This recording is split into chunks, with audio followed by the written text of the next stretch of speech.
5 മണിക്കൂറായി പേഷ്യന്റ് 8 മണിക്കൂറായി പേഷ്യന്റ് മരിച്ചിട്ട്. പേഷ്യന്റ് ഇപ്പോഴും 0% ചാൻസ് ഉണ്ട്, അതറിയാം. വെന്റിലേറ്ററിൽ ഉള്ളതുകൊണ്ട് ഹാർട്ട് ബീറ്റ് ഇടിക്കും. നാളെ നിങ്ങൾക്കെല്ലാം ഈ ഗതി വരും. ആരും ചോദിക്കാൻ വരില്ല.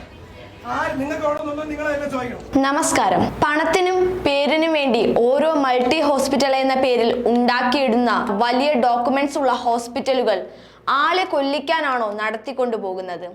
പാവപ്പെട്ട ആ ചേട്ടന് തൻ്റെ സഹോദരനെ നഷ്ടമായി. ഹോസ്പിറ്റലുകാർക്ക് എന്ത് നഷ്ടം? ഇന്നത്തെ കാലത്ത് ചികിത്സ, വിദ്യാഭ്യാസം രണ്ടും പണമുണ്ടാക്കാനുള്ള ഒരു കാര്യം മാത്രമായിട്ടാണ് ഇവരൊക്കെ കാണുന്നത്. മെഡിക്കൽ കോളേജിൽ കൊണ്ടുപോയിരുന്നെങ്കിൽ രക്ഷപ്പെടാൻ ചെറിയ ചാൻസ് ആണേ പോലും അവർ രക്ഷപ്പെടുത്തിയെടുത്തേനെ. സൗകര്യം കുറവായിരിക്കും, പക്ഷേ പ്രൈവറ്റ് ആശുപത്രികളെ പോലെ ഒരിക്കലും അവർ കാണിക്കില്ല. ഇനി എന്ത് വിശ്വസിച്ച് ആശുപത്രികളെ ആശ്രയിക്കും എന്ന പേടിയിലാണ് ഓരോരുത്തരും.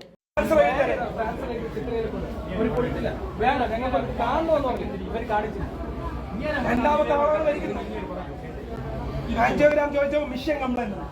ഇത്രയും വലിയ ഹോസ്പിറ്റലാണ്.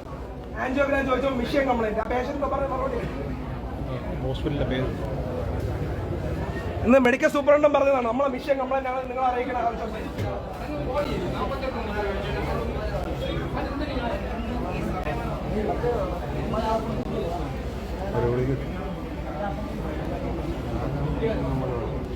അക്ഷയ് ഡീറ്റെയിൽ പറയണം.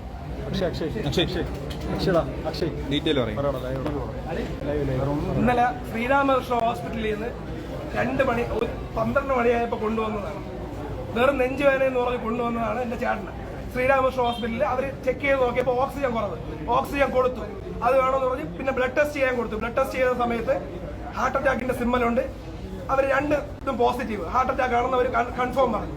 ആൻജിയോഗ്രാം ചെയ്യണം. അവിടെ ആൻജിയോഗ്രാം ഇല്ല, നിങ്ങൾ അടുത്ത പെട്ടെന്ന് ഹോസ്പിറ്റലിൽ SKയിലോട്ട് പോകാൻ പറയും. നമ്മൾ പറഞ്ഞു ശ്രീചിത്രയിൽ പോകാന്ന്. അവർ പറഞ്ഞു വേണ്ട, ഇവിടെ തന്നെ SKയിൽ തന്നെ പോകണമെന്ന് പറഞ്ഞ് SKയിലോട്ട് വിട്ട്. SKയിൽ 1 മണിയായപ്പോൾ ഇവിടെ വന്നു. 1 മണിയായപ്പോൾ വന്നപ്പോൾ നമ്മളെ ജൂനിയർ ഡോക്ടർ, സീനിയർ ഡോക്ടർ എല്ലാം നോക്കി. കാർഡിയോ ജൂനിയർ ഡോക്ടർ വന്ന് പറഞ്ഞ് ഈ റിപ്പോർട്ട് എല്ലാം സീനിയർ ഡോക്ടർ രാജേഷിന് അയച്ചു കൊടുത്ത്. കാർഡിയോ ഇവിടുത്തെ സീനിയർ ഡോക്ടർ രാജേഷിന് അയച്ചു കൊടുത്തു. രാജേഷ് ഡോക്ടർ പറഞ്ഞത് ഒരു പ്രശ്നമില്ല, ഈ പേഷ്യന്റിന് കാർഡിയോയായിട്ട് ബന്ധപ്പെട്ട ഒരു പ്രശ്നമില്ല, നിങ്ങൾക്ക് ഒരു കുഴപ്പമില്ല. ഞാൻ എന്റെ ചേട്ടനെ വിളിച്ച് പറയാണ്, ഒരു പ്രശ്നമില്ല ചേട്ടാ, നമ്മളെ ഇവിടെ ആശുപത്രിയിൽ നിന്ന് വിടാൻ പോവുകയാണ്, ഒരു പ്രശ്നമില്ലെന്ന്. കുറച്ച് കഴിഞ്ഞപ്പോൾ ചേട്ടൻ വയലന്റ് ആയി തുടങ്ങി. ഇതെല്ലാം അവർ കണ്ടുകൊണ്ട് നിൽക്കുകയാണ്. 2 ഡോക്ടർമാരെ കൺമുമ്പിൽ വെച്ച് കണ്ടുകൊണ്ടിരിക്കണം. ഒരു റിയാക്ഷനും ഇല്ല അവർക്ക്. 2 ഓക്സിജൻ മാസ്ക് അല്ലാതെ അവർ വേറെ ഒന്നും വെച്ചിട്ടില്ല. 2 ഓക്സിജൻ മാസ്ക് അല്ലാതെ 5 മണിക്കൂറോളം അവിടെ ഇട്ട് കൊണ്ട് കിടത്തി. നമ്മൾ 5 മണിക്കൂറോളം എന്ത് ചെയ്യണമെന്ന് അറിഞ്ഞുകൂടിയാണ്. 5 മണിക്കൂറോളം. 5ാമത്തെ മണിക്കൂറായപ്പോൾ പുള്ളി ഒമിറ്റ് ചെയ്യാൻ തുടങ്ങി. പുള്ളിക്ക് ഫിക്സ് വരാൻ തുടങ്ങി. ഒരു കുഴപ്പമില്ല, വേറെ ആൻജിയോഗ്രാം തീരാന്നുള്ള കാര്യം ഉണ്ടായിരുന്നുള്ളൂ. ആൻജിയോഗ്രാമിന് നിങ്ങൾ ആലോചിച്ച് നോക്കണം. അവിടുത്തെ ഡോക്ടർ പറഞ്ഞത് ആൻജിയോഗ്രാം ചെയ്ത് കഴിഞ്ഞാൽ രക്ഷപ്പെടുമെന്ന്. വേറെ ആൻജിയോഗ്രാമിൽ തീരാന്നുള്ള കാര്യം. ഇന്നലെ ഇവിടുത്തെ മിഷൻ കംപ്ലൈന്റ് ആയിരുന്നു. അതവർ വരുമ്പോൾ നമുക്ക് പറയാമായിരുന്നു. നമ്മൾ വേറെ ആശുപത്രി കൊണ്ടുപോകരുത്, നമുക്ക് ഇവിടെ തന്നെ ചികിത്സിക്കണോ നിർബന്ധമില്ല. അതവർ പറഞ്ഞിട്ടില്ല. അവസാനം 5ാമത്തെ മണിക്കൂർ 5 മണിക്കൂർ കഴിഞ്ഞപ്പോൾ 5ാമത്തെ മിനിറ്റിൽ അവിടുത്തെ കാഷ്വാലിറ്റി ഡോക്ടർ എന്ന് പറഞ്ഞ് നിങ്ങൾ ഇവിടുന്ന് കൊണ്ടുപോകണതാണ് നല്ലത്, വേറെ ആശുപത്രി കൊണ്ടുപോ, എങ്കിലേ പുള്ളിയെ രക്ഷപ്പെടുത്താൻ പറ്റൂ പറഞ്ഞിട്ട് തിരിഞ്ഞത് പുള്ളി ഡെത്തായി. രാവിലെ 5:30 പോലീസിനെ വിളിച്ചു. പോലീസ് വന്ന് എഴുതിയെടുത്തോണ്ട് പോയി. വേറെ ഒന്നും ചെയ്തില്ല. പോലീസിനെ വിളിച്ചു, ഡോക്ടർമാരെ വിളിച്ചു. ആ ബോഡിയെ മരിച്ച ഡെത്തായെന്ന് പോലും ഇല്ലാതെ വെന്റിലേറ്ററിൽ ഇട്ടുകൊണ്ട് നേരെ എടുത്തോണ്ട് പോയി ആൻജിയോഗ്രാം ചെയ്തു. ആൻജിയോഗ്രാം ചെയ്തോ ഇല്ലെന്ന് നമുക്ക് അറിഞ്ഞൂടാ. അവർ CD തന്നിട്ടില്ല, ഡ്രൈവ് തന്നിട്ടില്ല, ഒന്നും തന്നിട്ടില്ല. ഇതിന്റെ ഒന്നും സത്യാവസ്ഥ നമുക്ക് അറിഞ്ഞൂടാ. 48 മണിക്കൂർ ഒബ്സർവേഷൻ വേണമെന്ന് പറഞ്ഞു. ഇപ്പോഴ് ഒന്നുമില്ല. ഇവിടുന്ന് കൊണ്ടുപോകണം. ഇവിടുന്ന് കൊണ്ടുപോയില്ലെങ്കിൽ അവർക്ക് കേൾക്കാൻ പറ്റുള്ളൂ എന്നാണ് അവർ പറയുന്നത്. നിങ്ങൾ പറ, എന്ത് ചെയ്യണം? നിങ്ങൾ പറ, അവർ കേൾക്കാൻ പറ്റുള്ളൂ എന്നാണ് പറയുന്നത്. ഇവിടെ വെച്ച് തന്നെ സംസാരിക്കും. ഇവിടെ വെച്ച് നിങ്ങൾ എല്ലാവരും കേട്ടോ സംസാരിക്കണമെന്നാണ് ഇവിടെ കൊണ്ടുവന്നത്. 30 ദിവസമായ കൊച്ചാണ്. 30 ദിവസമായി. എന്റെ ചേച്ചി പ്രസവിച്ചിട്ട് 30 ദിവസമായത്. ആ കൊച്ചിന്റെ അവളുടെ ഞാൻ എന്ത് പറയും? ഫുൾ മീഡിയക്കാരെ വിളിച്ചു. ഏഷ്യാനെറ്റ് ന്യൂസ്, കൈരളി ന്യൂസ്, എല്ലാ ന്യൂസ് ചാനലിനെ വിളിച്ചു. ഒറ്റ ആൾക്കാർ ഇവിടെ തിരിഞ്ഞു നോക്കിയിട്ടില്ല.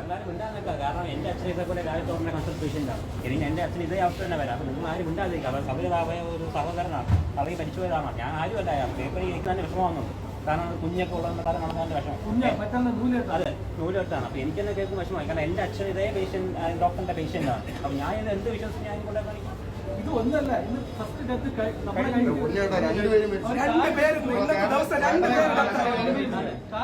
രണ്ടുപേര് ആൻജിയോഗ്രാം മിഷൻ കംപ്ലൈന്റ് ആണെന്നുള്ള പേരിൽ 2 പേരുടെ അവര് ആ പേഷ്യൻസ് കാല് പിടിച്ചവര് പിന്നെ നമ്മൾ കൊടുത്തില്ല.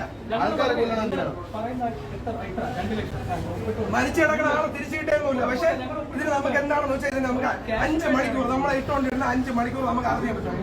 അതിന് തന്നെയാണ് ഇത്ര ഇഷ്യൂ ഉണ്ടാകുന്നത്. സപ്പോർട്ട് ചെയ്ത് നമുക്ക് ഇതേപോലെ ഗതികളുണ്ടാവും. കാരണം നമ്മളിത് അറിയാതെ പോയി കഴിഞ്ഞാൽ ഞാൻ ഇതേപോലെ ഇതേ അവസ്ഥയിൽ ഞാൻ 2 മണിക്കൂറോട് അവിടെ വന്നിരിക്കുകയാണ്. ഉള്ള മീഡിയാസിനെ മൊത്തം വിളിക്കാനില്ല. നമ്മൾ 4 പേര് 2 മണിക്കൂറോട് വിളിക്കുകയാണ്. ഒരു മീഡിയാസ് വന്നിട്ടില്ല. ഒറ്റ ആൾക്കാർ തിരിഞ്ഞു നോക്കിയില്ല. രാവിലെ വന്നപ്പോഴേ 5 മിനിറ്റുള്ള ഫുട്ടേജ് എടുത്തോണ്ട് പോയി. അത് കുറച്ച് കഴിഞ്ഞപ്പോൾ ഡിലീറ്റ് ആയി. പിന്നെ ആരും വിളിച്ചിട്ട് ഫോൺ എടുക്കുന്നില്ല. ജനം TV ഇവിടെ വന്ന് ഫുട്ടേജ് എടുത്തോണ്ട് പോയി. ആ ഫുട്ടേജ് ഡിലീറ്റ് ചെയ്യിപ്പിച്ചു. ആ ഡോക്ടർ ഇവിടുത്തെ മെഡിക്കൽ സൂപ്രണ്ട് ശ്യാമ പറഞ്ഞതെന്ന് പറഞ്ഞു കഴിഞ്ഞാൽ നിങ്ങളെ കൊണ്ട് ചെയ്യാൻ പറ്റുന്ന ചെയ്യും. നമ്മൾ ആദ്യമായിട്ടല്ലേ ഇത് കാണുന്നത്. ഞങ്ങൾ ഇത് സ്ഥിരം കണ്ടുകൊണ്ടിരിക്കുന്നത്. നമ്മൾ സ്ഥിരം കണ്ടുകൊണ്ടിരിക്കുക. മെഡിക്കൽ സമ്മറി നമുക്ക് തന്നിട്ടില്ല. ആൻജിയോഗ്രാം ചെയ്ത ഡീറ്റെയിൽസ് തന്നിട്ടില്ല. പേഷ്യന്റിനെ നമ്മൾ ഇപ്പോഴാണ് കാണുന്നത്. 5 മണിക്കൂറായി പേഷ്യന്റ് 8 മണിക്കൂർ അടുപ്പിച്ചായി പേഷ്യന്റ് മരിച്ചിട്ട്. പേഷ്യന്റിന് ഇപ്പോഴും 0% ചാൻസ് ഉണ്ട്. അതറിയാം. വെന്റിലേറ്ററിൽ ഉള്ളതുകൊണ്ട് ഹാർട്ട് ബീറ്റ് ഇടിക്കുന്നു. നാളെ നിങ്ങൾക്കെല്ലാം ഈ ഗതി വരും. ആരും ചോദിക്കാൻ വരില്ല. ആരും നിങ്ങൾക്ക് വേണമെന്നുണ്ടോ നിങ്ങളെ എല്ലാം ചോദിക്കണം. ഇതുവരെ തിരിഞ്ഞു നോക്കിയിട്ടില്ല. ഇത്രയും നേരം നമ്മൾ മുമ്പിൽ വന്ന് നിൽക്കണം. ഇതുവരെ തിരിഞ്ഞു നോക്കിയിട്ടില്ല.